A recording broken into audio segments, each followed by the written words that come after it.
tunamshukuru Mungu kwamba tumemaliza salama. Tumepokea maelekezo ya leo. Tutaunganisha na yale ambayo yalishakwisha kutoka kupitia dira, ilani ya uchaguzi, mpango wa miaka mitano na ule wa mwaka mmoja na maelekezo ya leo, pamoja na yale ambayo yalishakwisha kutolewa, tukianza na yale ya siku 100 ili tuanze kukimbia tuelekee mbele. Nilisema juzi pale, naendelea kusisitiza kila mwanatimu member lazima tuende kwa gia ya kupandia mlima,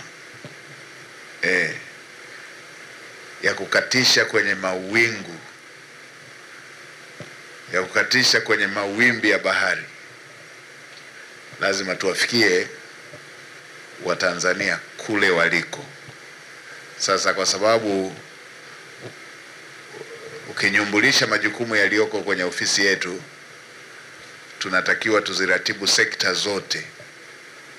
Kwa lazima kwa wakati kila kitu tuende nacho kwa kasi inayotarajiwa kuwapatia Watanzania matokeo ya haraka.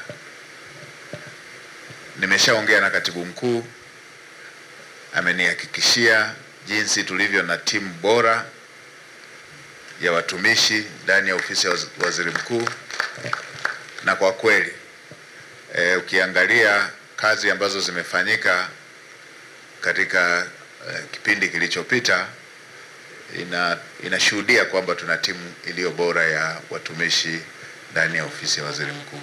Kwa mimi ni matumaini yangu kwamba tutashirikiana ili tuweze kuhakikisha tunakidhi hayo matarajio ya Watanzania yaliyoko mbele.